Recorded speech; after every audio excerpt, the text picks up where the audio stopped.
Good evening. I'm Shahzad Bashir, and I'm a member of the Board of Directors of Asia Society, Texas. I also serve as co-chair of the Muslim series, along with Shazma. Shazma out there.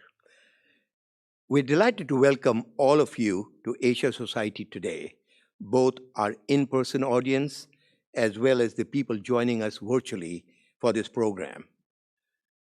Special welcome to the Pakistani Consul General, Abrar Hashmi, who's out here. The Muslim series was launched almost 3 years ago, and the goal of this series is to inform, educate, and foster a dialogue about our community that is often misunderstood. According to the Pew Research Center, more than half of the US population does not know an individual from the Muslim community personally. A startling statistics, if you think about it, considering that there are an estimated 3.5 million Muslims who live in the United States.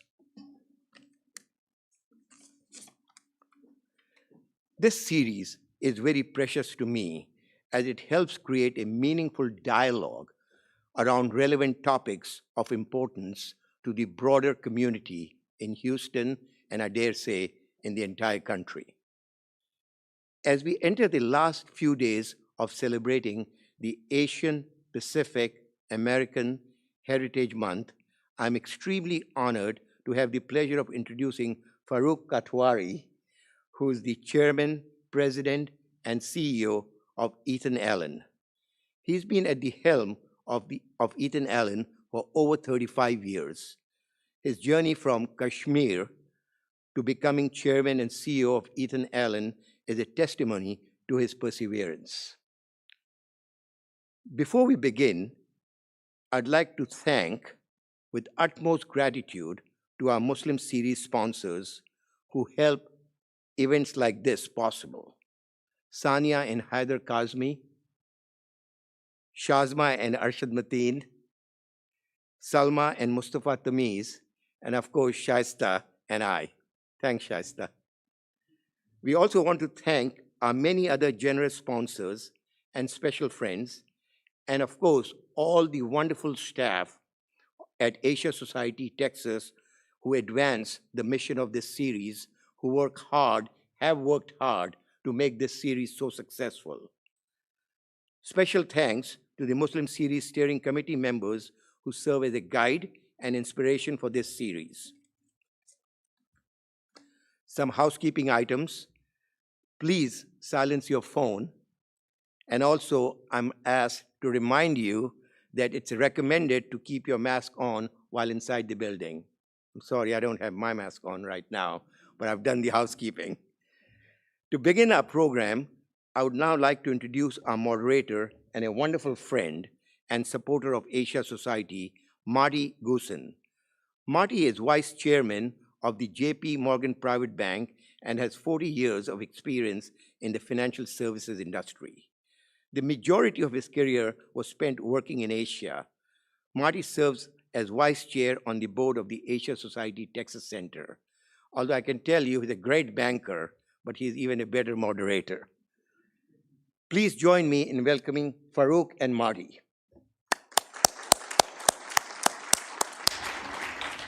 Thank you so much for that wonderful introduction. If I'd only been in banking for 40 years, I'd look a lot younger. It's actually been many more years than that, but I'm thrilled to be here this evening. I am Marty Gossen, and we are really honored this evening. This is one of the first in-person programs we've been able to do, and it just feels like finally we're back in our beautiful, beautiful building, and our beautiful theater. So thank you for those of you who are in the live audience. And then also, we appreciate everyone who is dialed in, either via YouTube or other means, to participate in tonight's program. I'm so pleased to introduce Farooq Kathwari. He's a true Renaissance man and someone I think we're all going to enjoy getting to know. He's led an incredible life filled with family, faith, business, and community. He sets an example for us all in so many ways. And the Asia Society Texas Center is so pleased and proud to welcome him here in 2020 in this very early time as we're trying to get back out into the open world. We'll be discussing Farooq's life through the lens of his recently published book, which I believe everyone will have a copy of, hopefully by now. His book is called Trailblazer, From the Mountains of Kashmir to the Summit of Global Business and Beyond. And it's truly, truly a wonderful read. I'm sure you will all enjoy it. It's a great story. And by the way, it's an inspiring story for all of us to, I think, to pay attention to. So Farooq, thank you for coming to Houston. Well, it's a great pleasure. And again, I'm very, very honored to be here. And in fact, we were planning to have this last year, and this is the first event that I'm also traveling after about a year. So it's great to be here. Well, as I said so many times, we're pleased to have you here. I'm going to take this conversation with you into 3 different segments, if you don't mind. The first one, your early life in Kashmir. The second segment will be about your business life in the U.S., your career, and the success you've had in the commercial world.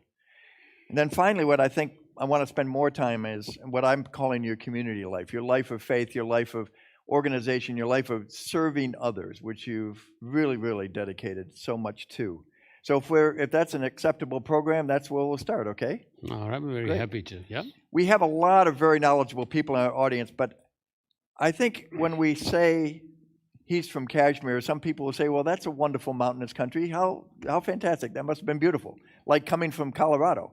But it's not like that at all. So why don't you start by giving us a little brief history of Kashmir as a country, as a location, maybe starting, I don't know, in the mid-1800s and then through partition. Well, let me start a little bit earlier, going back to the 8th century BC. Okay, well, that's earlier. It's a little earlier, right? I get that, 8th century BC. At 8th century BC, Kashmir, and now again, we've got to define what Kashmir is. You know, the word Kashmir. Kashmir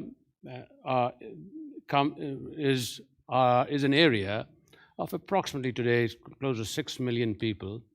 They have their own sort of language, their culture. So they are the Kashmiri-speaking people. And that was from going back to the BC period, intermittently was an independent place. So they were all Buddhists. It's possible that our families do come from that area, they possibly were Buddhists. Then in the 3rd or 4th century BC, Kashmiris became all Brahmins. And then in the 7th century AD, Kashmiris, again I'm talking the Kashmiri-speaking area, got a tremendous amount of influence mostly from scholars, saints and others coming from Central Asia mostly, and they converted to Islam. So by the 10th, 11th century, about 80-90% of most Kashmiris became Muslims. But this was the history. And these people had their own place, their own country. And then going back to the advent, India, of course, in the 1700s was 1500 or so, the Mughal Empire was in India. And they tried to take Kashmir a number of times. And finally, through the treachery of the brother of the king of Kashmir, in October 5, 1586, Kashmir lost its independence to the Mughals. They took it over. So then the Mughals, when they came in, they created what they call provinces, and the Kashmir became a province and was there for a number of years until the British came, and the British rule was to divide and rule. So what they did with Kashmir was they divided up India, and in the 1750s, 60s, they made Kashmir part of Afghanistan. So it was run by Afghanistan. And then and then later on they realized that they've got to control Afghanistan.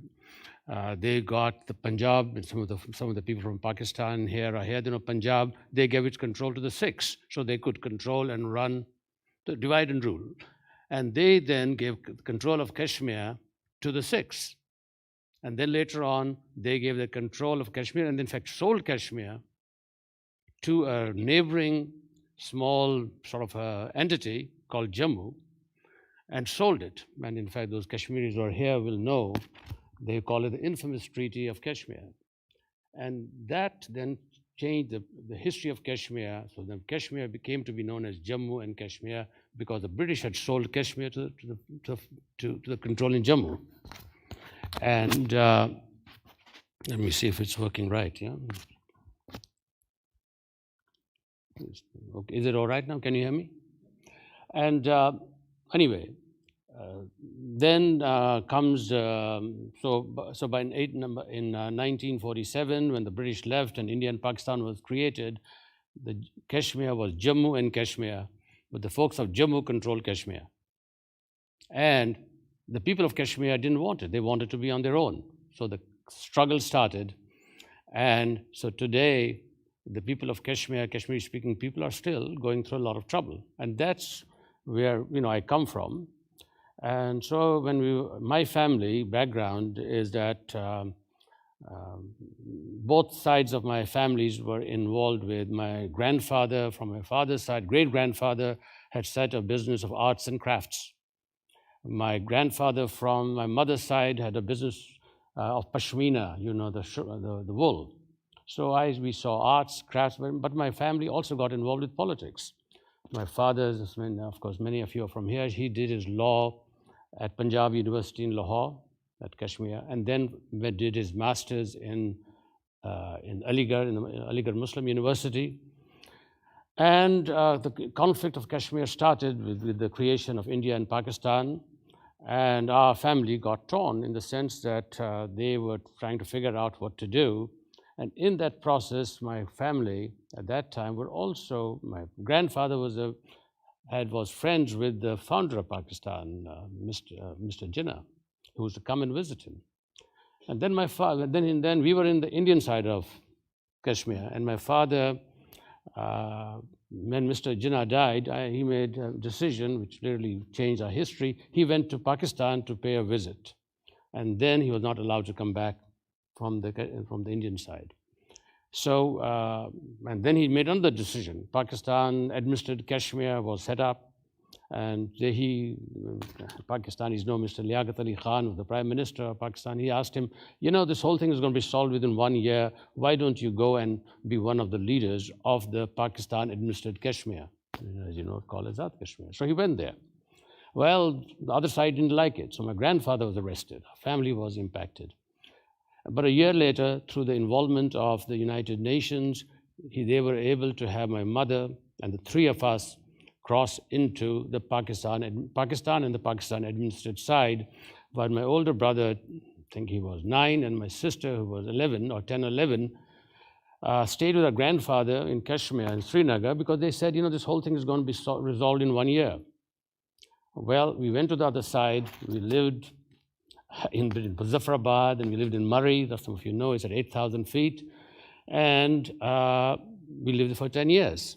Now, the problem is this, in these areas of conflict. We were in a city called Muzaffarabad, which is 2.5 hours, about 2.5 hours drive from Srinagar, the capital, on the other side, and for 10 years, my mother especially could not see her children, talk to them. So there's a very bad situation. And you lived with your grandfather. Well, then after 10 years, then after 10 years, you after went 10 back. years, we lived in Pakistan. The Pakistan administered Kashmir for 10 years. Then we were allowed to go back, but not my father.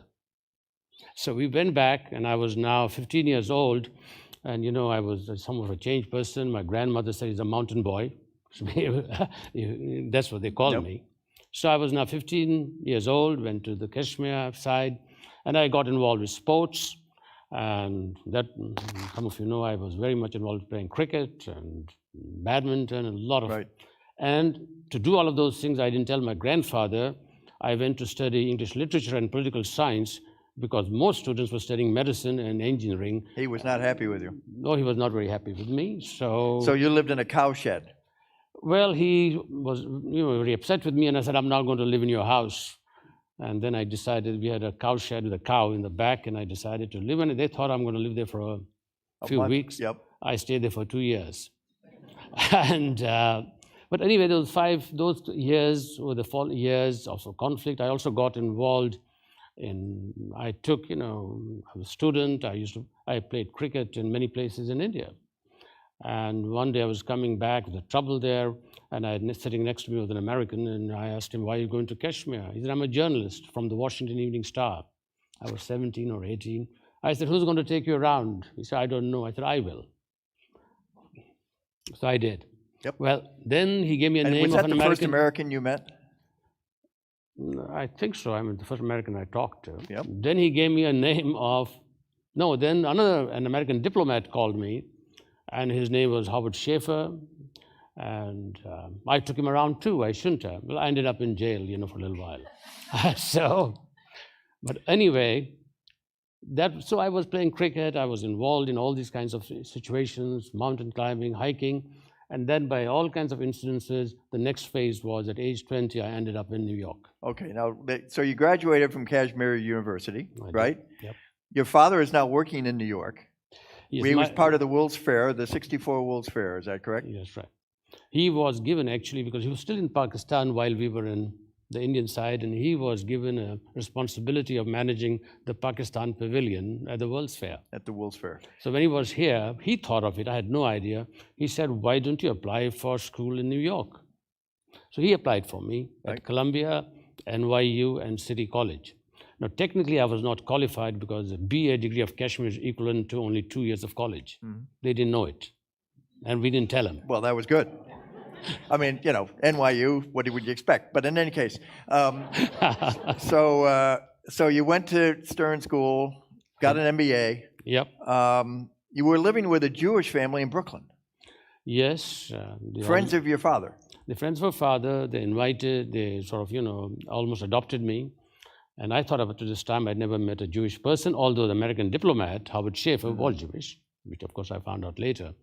So initially I lived in Queens, but they lived in Brooklyn, and they said, I used to every weekend go by subway to their home for an hour and a half or so to have a good dinner. They said, why don't you live next to us? I said, great. So I moved to Brooklyn so I could have nice meals. And weekend was great. And so I went to Brooklyn. But I had to work. When I came in, I was not allowed to work, but I did. So I got a job, and the first job was, I saw an ad in the newspaper. It said, bookkeeper needed. I was studying marketing. And so I asked my class fellows, what is a bookkeeper? Because I'd never seen a calculator in my life. They said, don't apply. So I said, what's wrong? The worst is they'll say no. So I went there, and it's in my book. I convinced them that I really knew bookkeeping. They asked me, where have you studied it? Where have you done bookkeeping? I had to think hard. I said, London.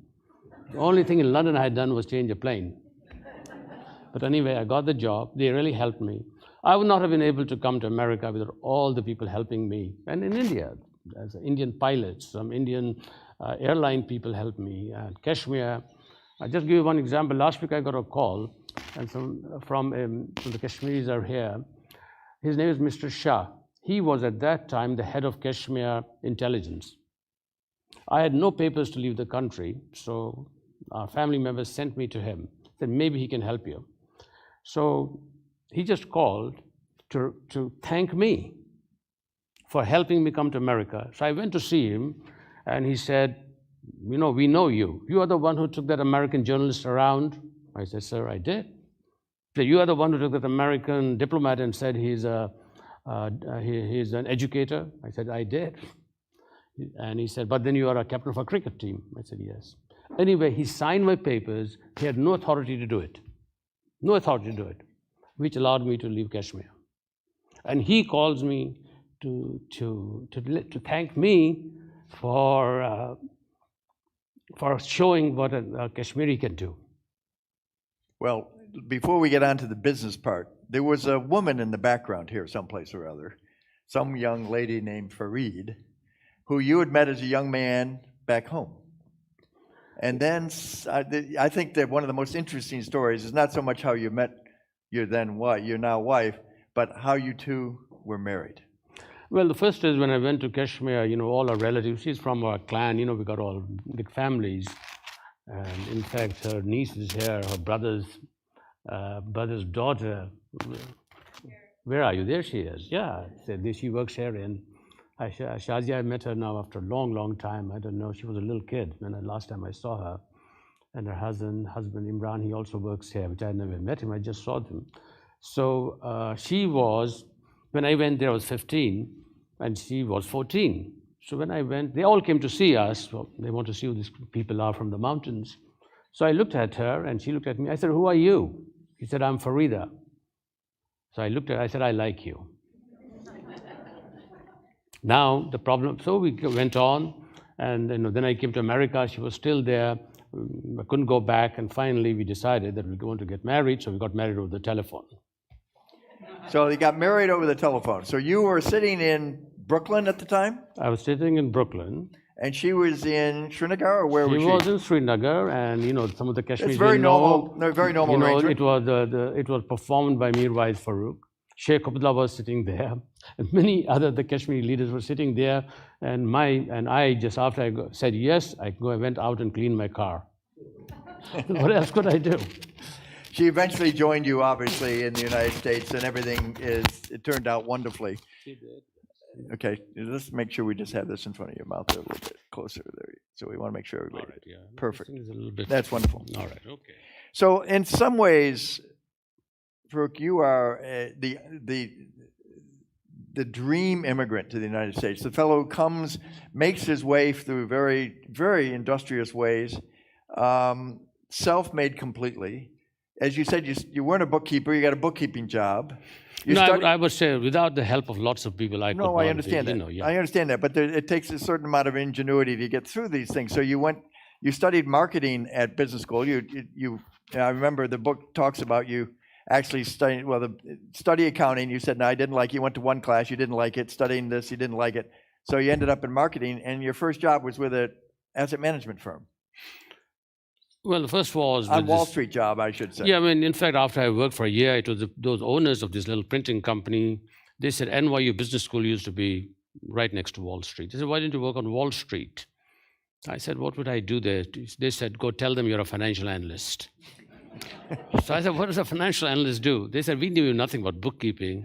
So anyway, I went, and Marty knows it. I went to One Wall Street, walked up, and I got a job with Bear Stearns, which at that time was very well known as a junior financial analyst, and then came to know all those partners. So you were actually an alumnus of J.P. Morgan, because we now own Bear Stearns. So we're brothers in a way. No, I know. In fact, that's great to know. And along the way, though, behind the scenes, there's some of your commercial activities are starting to emerge. Something to do with imported goods from Cashmere. Well, you see, when I was working at this printing company, just this is all within 1 year, my grandfather in Kashmir decided to help me. He sent me 12 wicker baskets of arts and crafts of Kashmir, paper mache and all that stuff, and their families were doing that. And in fact, your grandfather was involved with this. And they sent 12 baskets. So now I'm living in one-room apartment in Brooklyn. I have this, this coming in. First of all, I did printed stationery because I was working for a printing company, Cashmere Products Limited. Of course, not registered anywhere. And, our class at NYU had received a lecture from Marvin Traub, who was a very well-known, he was CEO of Bloomingdale's. So I called his office. I said, "I want to speak to Mr. Traub. I have something very important to discuss." He said, he's busy, he can't see you. I called every day, 10, 12 days. Finally, he saw me. I took a few items, a paper mache was some of them, and he brought in a merchant, and they liked it.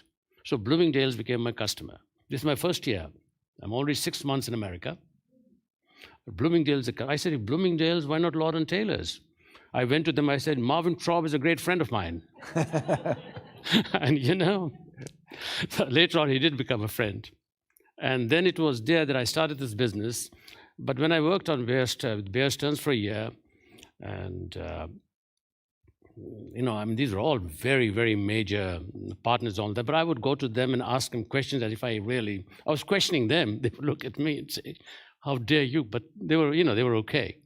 Cy Lewis. John Rosenwald. John Rosenwald, you know him too. Yep. Anyway, the Rothschilds of Europe had set up a company called Newcoat Securities, and somehow my name must have come up, and I was still at school. This is my second year now. And they asked me to join, which I did. So I worked for the Rothschilds. And it was there, they also knew, one of my associates knew that I was involved with this arts and crafts and Kashmiri things. So he said, I know the chairman of Ethan Allen. Would you like to meet him? Ethan Allen's headquarters in New York, so I went to see them. And he brought in he brought one of his merchants, and they said, yes, we do get something from Cashmere. It is this cruel fabric. Never comes on time, always a problem. Can you help? I said, absolutely. I had no idea. Your grandfather, I asked him to go and help me, and he went out of his way to make sure that I get that cruel fabric. That's how I started with Ethan Allen. And a year later, he calls me again, and he said, I'm having a lot of trouble. He said, we are getting a lot of trouble getting rugs from Romania and India. Can you help? Well, absolutely. I had no idea where Romania was. India, but again, your grandfather went with me. We went to Agra. I took a week off, went to India, went to Benares and all that, found a resource, and Ethan Allen became a customer. Then... And for years, you partnered with Ethan Allen as one of their major suppliers. No, not very years, only 2 years.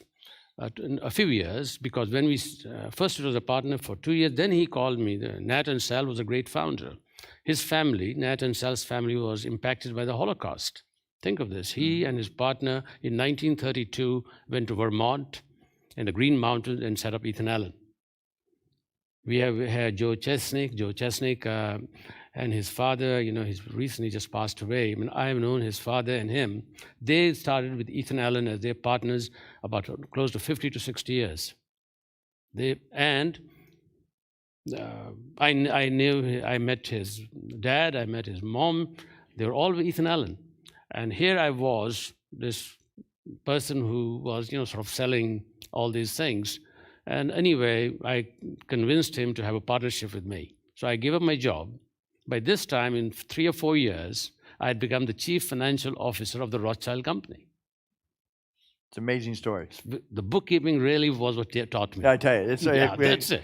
Obviously, you got to balance the books, then you're an analyst. Then you can become a chief financial officer. You didn't even know it, but you were born a bookkeeper. You didn't even know it. I mean, until you actually became one. Yeah. So fast forward, because I want to stay on time and I want to get to the points of the end. 1988, you're named chairman and CEO of Ethan Allen. Nate steps aside. You take over the company. That's a little bit earlier. Before that, I had set up a business called this Cashmere Products Limited. Entered. My first thing was we had a joint venture. So we had a joint venture. We called it KEA International, and then for 4 or 5 years later, 7 years later, this KEA's job was to build products for Ethan Allen from all over the world. And I set up an office in Florence, Italy. So Italy, those days, used to be the main source before China and everything else. Anyway, KEA then merged with Ethan Allen. And Ethan Allen was a public company. It was a private company. It was a public company. It was acquired by a conglomerate in St. Louis. And they said they would like me to join. Anyway, I joined. But I first became president in 1985. Mm-hmm. And we were owned by Interco. That's right. And so Interco, and then I became chairman, and this Interco came under a hostile takeover. And this was this is now the late 80s. It was under a hostile takeover. And they decided to give it, stock was selling at $40. They give a $60 dividend. Those days, one day to fight a hostile takeover was to take so much of debt that the hostile takeover would go away. Well, it became such a big issue. They didn't go away, but I was able to buy Ethan Allen, take it public. And in fact, your big boss, Jamie Dimon, JP Morgan became one of my partners. I convinced his boss at that time, Walter Shipley, then Bill Harrison. And Jamie Dimon was working for Smith Barney with Sandy Weill. So I was able to convince, I don't know how, but I convinced them to allow me to set up a company to buy Ethan Allen with 90% debt. I remind him, we paid interest rates of 18%, up to 18%. So when you see him next, tell him. Yep, I will tell him. I will absolutely tell him. So Let's fast forward to the Ethan Allen today. The company has changed. What I'd like to say, it's not our grandmother's Ethan Allen anymore. I picked up one of your little catalogs, and just going through this today, you have no idea what Ethan Allen is doing today and where you're doing. Well, how have you changed this company and made it relevant in such a competitive world? Because this is such a competitive business. Especially when I got involved, we had 30 manufacturing plants in the United States. We had 3 or 4 sawmills, and we had about 300 stores operated by families like the Chesnings family, who in the 1950s got involved.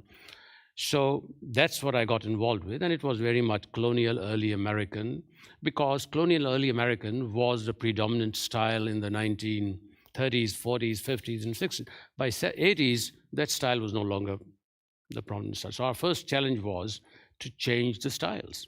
So it was in the late 90s. I became, CEO in '88. So that is a time when I decided to make major changes and to expand our offerings. Then we had to also change the looks of our stores.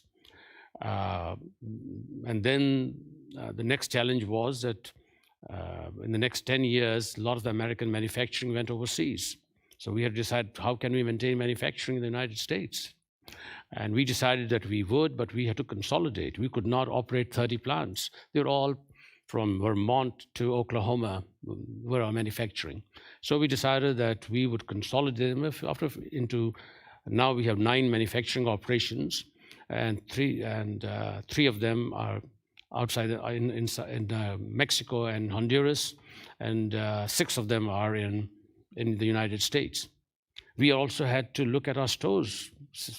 Many of our independent retailers who operated all our stores, like their family, they retired. They didn't have second generation. In their case, they're third generation running it. So we decided that as they were retiring, that we would buy the stores. We had to. So we ended up buying now 75% of all the stores we operate ourselves through the retail division, but in a partnership from a consumer's point of view, it's seamless. And 75% of the items you sell are manufactured in the United States, is that correct? They are. In fact, that's a very, very, of course, now it's an advantage, but it was not an easy thing. Because keep in mind, going back a little bit, after I took the company private for 3 or 4 years, we went public again. So in 1993, I took the company public. And of course, we are now public. We've done we've done well. We had tremendous debt, but we generated about $2.5 billion of cash in the next 8-10 years. So we came out, well. Well, you're so proud of being an American company, an American brand. This is an ad that you put in, not actually an advertisement. It's a message. It's a message from the May 16th, New York Times, the Sunday New York Times, that says, "Our proud American brand." Yep. And it talks about your dedication to manufacturing in the United States and to keep employed the people that make your business possible. Well, there are 2 things that is. In fact, there's another message today in the Wall Street Journal. In today's journal. If you get it, you take a look at it, the same thing. But what the message we want to get across is that first is that we maintain manufacturing in the United States. But we also realize that in the United States alone would not do it. We had a number of options. We could have gone offshore, but we decided no. I wanted to control it. So we said we'll look at the south of the border. So we went to Mexico and we went to Honduras about 12, 13 years back. When we started this process, now we have very, very major operations in the middle of Mexico, in a state called Guanajuato, and in Honduras. If we didn't have those, for instance, you buy our sofas, chairs. In the United States, the people to cut the fabrics is gone. That's why it went offshore. But in Mexico, they're available. So we have about 1,200 people working in the middle of Mexico. But not only are they working, we have our own medical doctors. We have buses to transport them, and we have been given the designation for the last few years one of the best places to work in Mexico. Same thing in Honduras. So what we are getting across, the message I was getting across is that we make 75%, but we also do it with the collaboration with our North American, these countries. So during this period, of course, you have a personal life. You moved to Westchester. Ethan Allen was at the time located in Connecticut, but you were living in You moved to New Rochelle. You have 3 beautiful kids. 50 years back, so we've been living there for a long time. No, I understand. All right. You have 3 beautiful kids. You came with the family, your wife. You bought a farm in upstate New York, not far from where I grew up, and really embraced everything that was going on, not just in the commercial life, but in your family life. Yep. But you did have a terrible family tragedy that probably was a breaking point in terms of where you now went on to. Can you explain that for us? Well, our son, Irfan, he went to, like I did, I went to Catholic schools when I was in Pakistan or in Kashmir. He also went over here, and then, circumstances said, but he wanted to, he was very, very much, he graduated from the school in New Rochelle, right. But he was very much interested in what's happening in the Islamic world, what's happening with Muslims. And so he wanted to study something about Islam. And well, when I was studying in Pakistan until age 15, one of my friends, some Pakistani, you may know his name is His Justice Ali Nawaz Chauhan. He was my class fellow. He ended up becoming in the justice in the International Court of Hague. Anyway, in 1991, he came to New York to give some lectures at Columbia University, and he talked to Irfan, and who's interested in law. He said, he was going to McGill. He said, why don't you come for a semester to the international university we have in Islamabad, and you can study Islamic law for a semester. Well, he went there, but this was the middle of the Afghan conflict. And we have to put this time in context, right? Because this is when Russia was invading in Afghanistan, right. And Muslims in Afghanistan were under terrible, terrible attack from the Russian state. And they were fighting them, the Mujahideen, as they were called. In fact, President Reagan, declared them as heroes and all of that. So he was in this university. Now, hindsight is 2020. We thought by going, but he was very concerned about what's happening in Kashmir. I mean, because going back a little bit, since he was 7 years old, I would go and take all our family to Kashmir to go hike to a different mountain every year. Now, with that, he came to know his family. And he also came to know the conditions there. So he was very concerned about what's happening in Kashmir. And then he was also concerned about what's happening in Afghanistan, only because he ended up in this university. And I went after 3 months or so to go there and found out that it was a hub, center of the problems of Afghanistan. And they were so much against what Soviet Union and then Russia was doing. And anyway, there was, an Eid. This is 1992, holidays. So the 4 boys said, let's go there and find out what it's all about. So they went there, and the same day, they went to Jalalabad. It was shelled, and there he lost his life. Terrible story. And you write in the book at that moment, I became increasingly involved in worldwide efforts to promote peace, alleviate human suffering, and seek solutions to violent conflicts. You say that helped you deal with your grief at that point. And in so many ways, that changed your life, but it also changed the life of so many because you've been a giver ever since. It made me think, it made me study. In fact, I had never completely read the Quran. He knew more about it than I did. And you got involved in a lot of very important things. From that point on, you started to change your life. Kashmir issue, unfortunately, at that time also became very serious. Right. Same time, because what happened was, Kashmir's gone through a lot of problems, and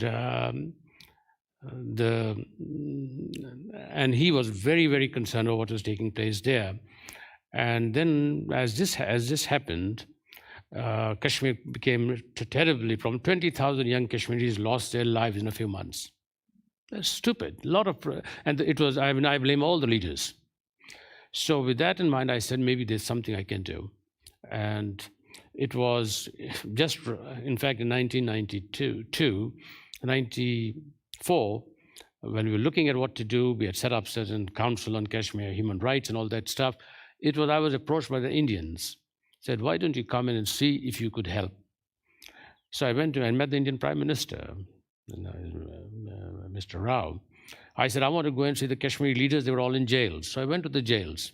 I met them in the jail cells. But I found out they really had no ideas of what to do. They basically said, when India will leave, then we'll figure out. I said, how are they going to leave? Then I went to Pakistan. I met Mrs. Bhutto, was the Prime Minister. Pakistan also did not have any plan other than the fact to give the guns to the Kashmiris and somehow they will defeat the Indians. But these were not, for Kashmir is a disaster. Anyway, we said we got to do something to help shape the debate. And we were able to, then I said, I've got to do something about, and we established a body called the Kashmir Study Group. Our Pakistan ambassador, our consul general, you were at the Pakistan desk, right, at that time, when the Kashmir Study Group. So we formed the Kashmir Study Group.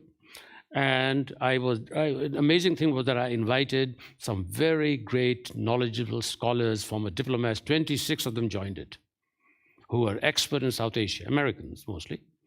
And then we were invited by both India and Pakistan. Pakistan sent two of their very great leaders. One was the former chief of the Pakistan Army, one was the former Foreign Secretary. India did the same. And then, long story, it happened, but I took them to our farm. That's where you're talking of, the Hudson farm. Lots of discussions. I then spent time in India, Pakistan. I must have spent, 10 times. I went through. President Musharraf invited me many times. Mr. Vajpayee on the other side did. Indeed, you delivered a message from President Musharraf to Prime Minister Vajpayee. I did, and then in 2001. I had to come back because he said, they were not talking. Their armies are about, tremendous armies at the borders. So Musharraf asked me, he said, what's your next step? I said, I'm going to go to India.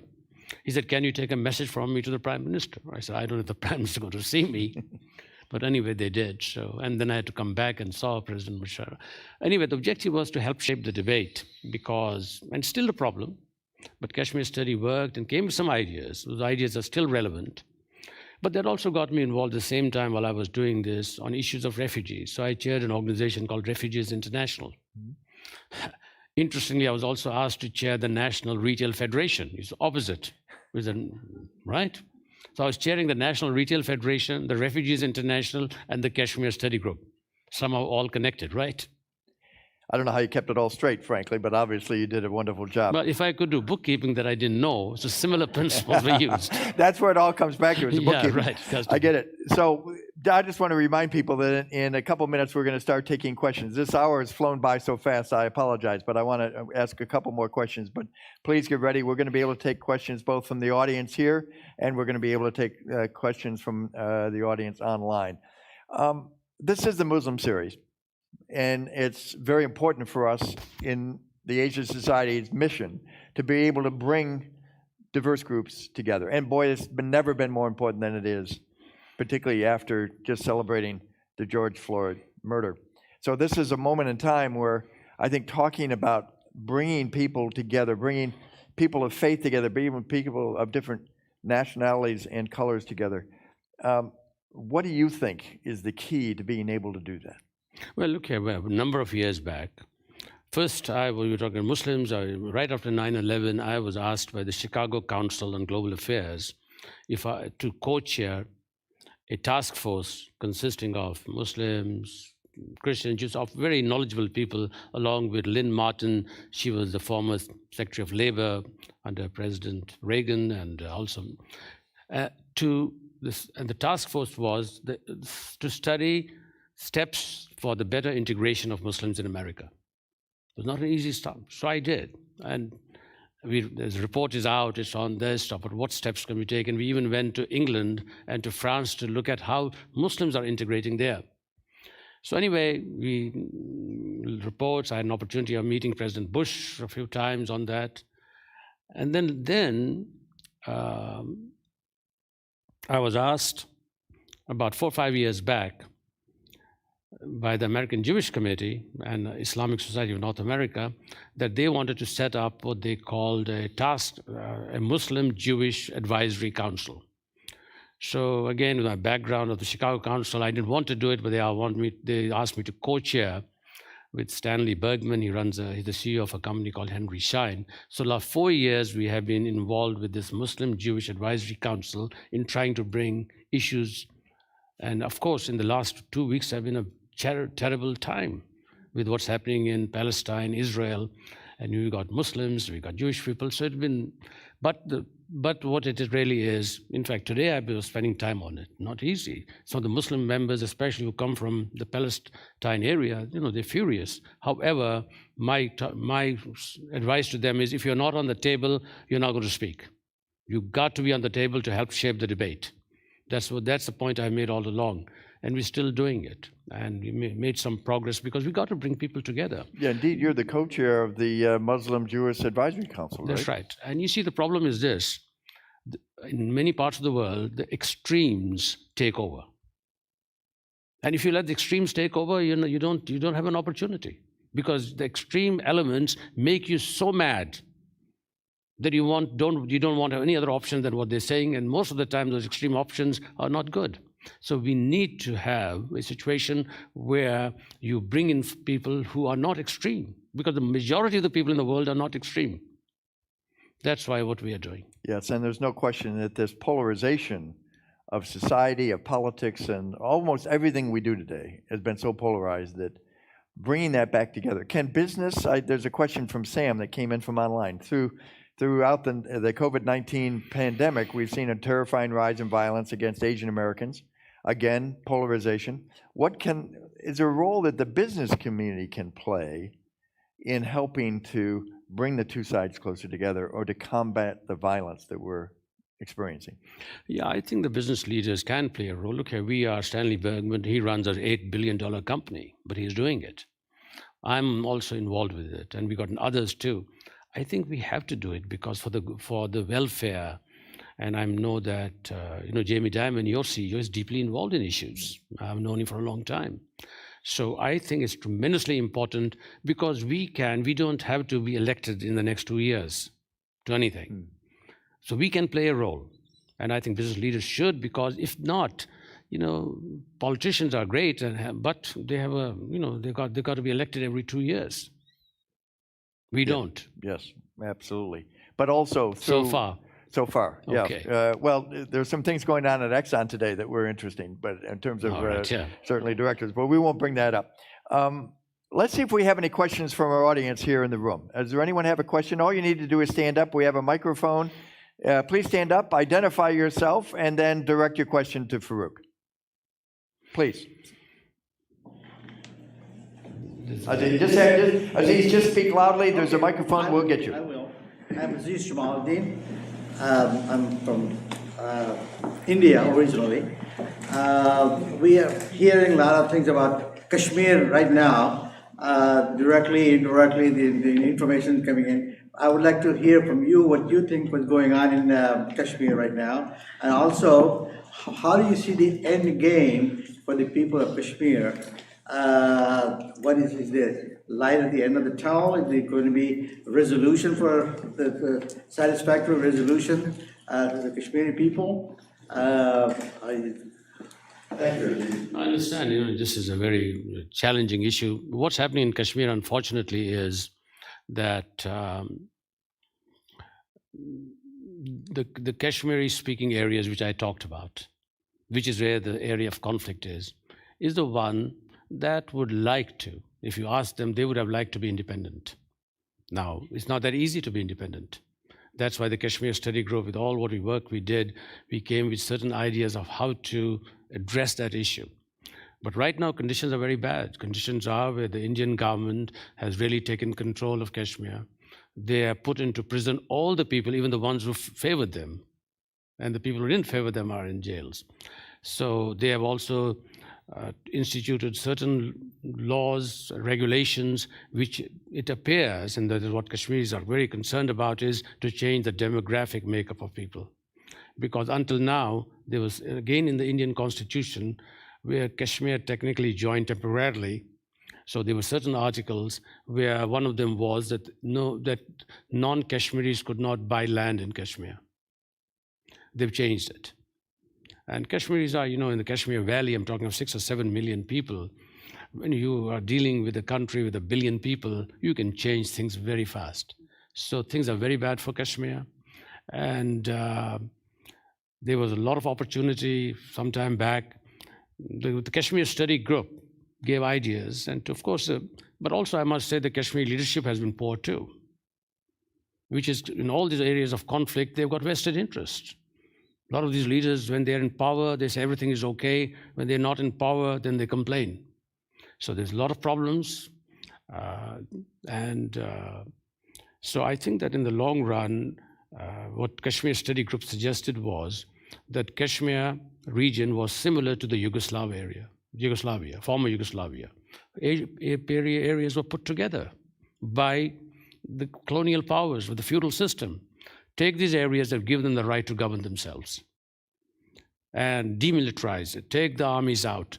Let the Kashmir region, that is the Kashmir-speaking areas where some of folks are here from, give them the right to govern themselves. They would like to be independent, but perhaps may not be practical, but do something close to it. So that, to me, is where they should be headed. Any other questions from the audience? Yes, sir. Mustafa Tamiz, welcome to Houston.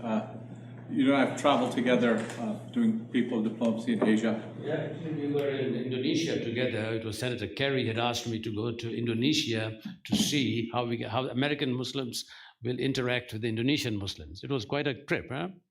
Yeah. We had some fun. We talked a lot about this people-to-people diplomacy. And in Asia society now, we're really talking about how do we engage those type of conversations at a local level. And you've done a lot of interfaith dialogue, not just at a theological level, but within communities. Can you talk more about what makes that successful and how should we think about it amongst ourselves? Well,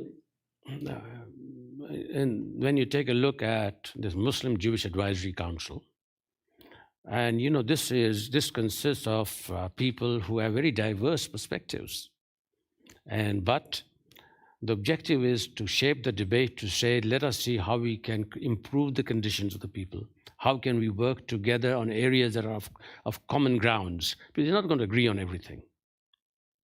And I think it's tremendously important to do that. Look here, I have also, as the Muslims, we also have the responsibility of saying what Islam is all about.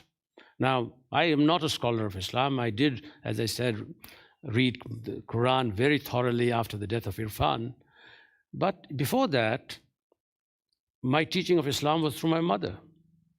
And mother said she was home educated, and some of them know her. She was a wonderful. So she said to us, she said, let me tell you what Islam is. The word Islam means submission. And you submit to God. And the person who submits is called a Muslim. Islam means submission. A Muslim is a person who submits. You submit to God. God equals goodness, so you submit to goodness. If you're a good person, that's all. Rest don't matter. We have made it so complicated. Now, that's a message that I've got to get across to the communities. When you do that, I've had this opportunity of speaking at the White House. When President Bush once asked me, could you please speak about Islam? I said, I'm not a scholar. Then he said, well, what do you mean? I said, okay, President Bush, give me 30 seconds. He said, you can talk of Islam in 30 seconds? I said, President Bush, we spent $30 million on advertising in 30-second commercials. If our message don't get across, we've wasted that money. So anyway, I said exactly this, in 30 seconds, that the question, so what I'm getting at is this, it's our responsibility as Muslims to get that message across within and outside. Sometimes we get carried away with, this is my personal opinion, carried away by stuff that is not that important. What's important is that we got to be good and we got to get the message across. Islam means goodness. That's a wonderful message. Thank you. We've gotten closer to the end of the hour, and I think, unless you have something more to say, I think I'm going to let that be the message. No, it is. I'll say that, very proud of the fact that, in fact, today. Don't you take my thunder here. No, you do. I want to take hear my thunder. Okay, you go ahead. One of the questions I was going to ask you, as a Muslim, what does it mean to you the success you've had, and then not just in business and in family, but also in all the interfaith things you've done. And I think you've explained that extremely well. But today is in Westchester County. Today is the Farooq Kathwari Foundation Day, so proclamated by the Westchester County Board of Legislators. And there was a 10-minute ceremony which you and your wife and your daughter participated in, 15 minutes. And it must have been a very moving experience for you in your now adopted home, Westchester, to be so well received in your son's honor. Yeah, you know, we set up a foundation in his name right after his death, and we're very, very pleased that we have been able to have that foundation help as whatever we could do in many communities right here in the United States. We have in the last 25 years given scholarships to about 50 to 60 children of Ethan Allen, the students of Ethan Allen employees. We have been able to do some work in Cashmere. In fact, we are also continuing to do a number of initiatives over there.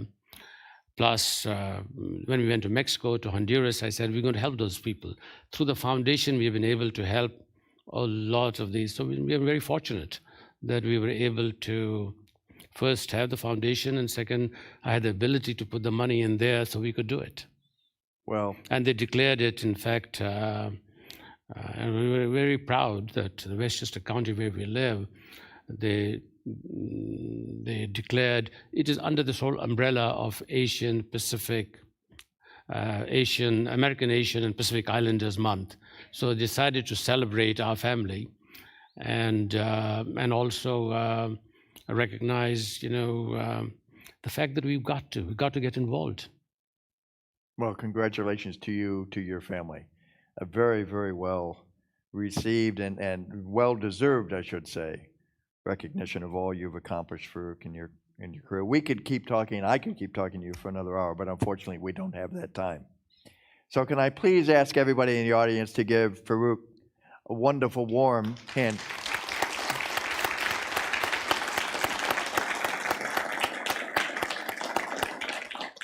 You are welcome at the Asia Society Texas Center anytime you're in Houston.